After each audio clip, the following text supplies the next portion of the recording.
I'm going to start by saying there's a moment that I had with you that is very important to me. And you're not going to be aware of this, but it meant the world to me. And you've done very many nice things for me over the years, including doing this amazing thing on our final late night show, which was fantastic. You are what the Irish call a mensch.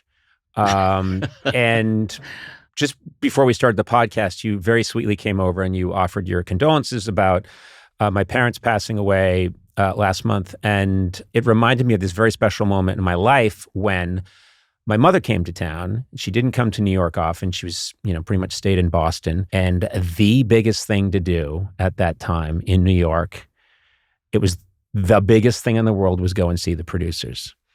And I told my mother, I'm going to take you to the producers. And my mother couldn't believe it, because even in Boston, they knew that this was a huge deal. And one of my favorite memories of that night is we saw the producers, and my mother was not she was from central Massachusetts. She mostly stayed in Boston. She didn't go see Broadway shows. She's now seeing the biggest thing in the history of Broadway. And it's the whole full original cast, Matthew Broderick. I will never forget, at the end of the show, she was doing that clapping that's not down here, it's up here. My mother, who basically looks so much like me, imagine me in a wig, clapping like this. So then we get up and someone very kindly came over and said, would you like to say hello? And I said, well, I'm always shy about those things, but I thought, well, if it's possible. And I said, oh, hi, Nathan. We went backstage. Hi, Nathan. And this was literally kings, queens, presidents, everybody would come backstage with the producers every night. And I came over and I said, Nathan, this is my mom. And you said, Mrs. O'Brien. And you gave her this big hug. You acted like it was the biggest thing in the world. My mother was transported into another realm and may have hastened her death. That was, oh my God. I'm saying 20 years passed, but I think she could have lived another 5. And so I'm accusing you of murder. No, it is. I don't know why I ruined things. It was the nicest, and I'll never forget it. It was a beautiful moment, and you are, people know Nathan Lane, the famous person from television, movies, Broadway, but you are an extremely sensitive person, probably to your own detriment. I'm thinking, you know what I mean? You're not a thick-skinned soul. And in that moment, I could just see what a lovely, fantastic person you are. Well, that's, aside from the murder accusation, that was an incredibly kind and moving thing to say. As someone who, in the public eye, especially, when doing a Broadway show 8 times a week, and when people do come back, it is awkward because they don't, unless they're theater veterans and they understand the etiquette of no matter what, even though it was a terrible show, you hated it, you say, that was the greatest night of my life, and thank you for a wonderful performance, and you leave. As opposed to walking in and saying, I have some issues with the play. Yes. There are those people. Right. But you have to, I think as you get older, you learn to be gracious, and also you have to take the ball and say, I'm so glad you're here, and you fill in. And then if they're able to say something, that's great, but you make them feel good about what they just experienced. Very often what you want to say is, I wish you were here last night. The matinee didn't go so well. Yeah. You've got to make it a positive for them. But what's interesting is that what you're doing is you've just done a show where you're giving it all you've got.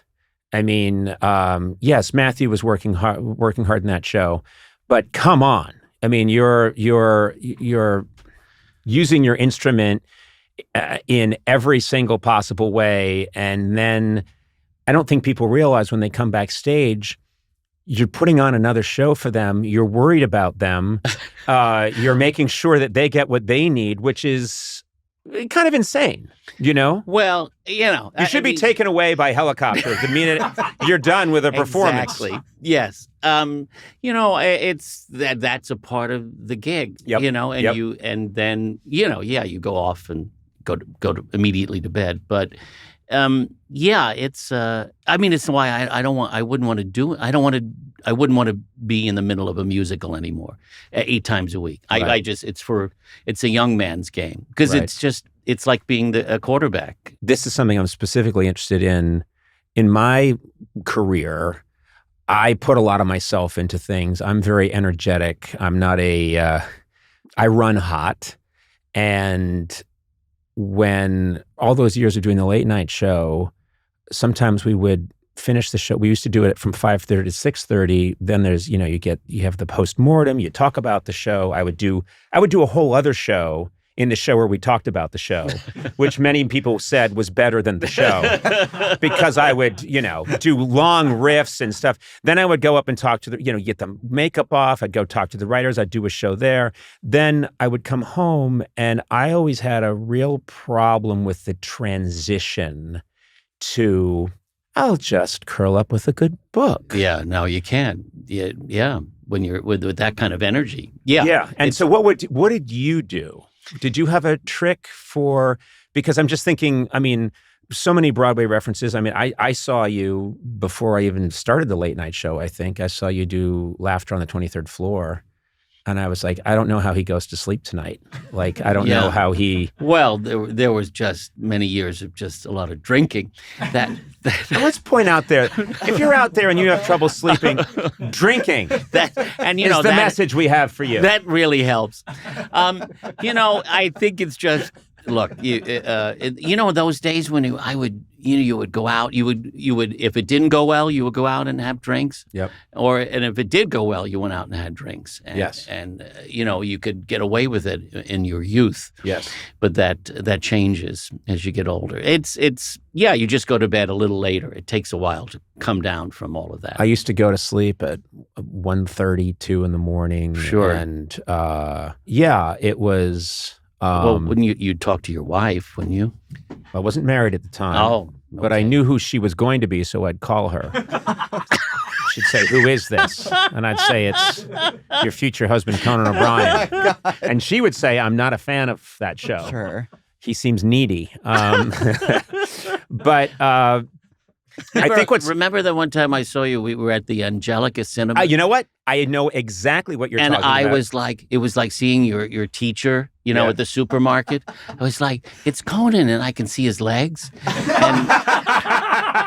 And you were with this gorgeous woman. That's my wife. And it was so, I was happy to see you, but I was like, this is awkward because he doesn't have cards. He's not going to ask me that question where I have a great bit I wrote. I thought what was awkward is that I did immediately produce cards.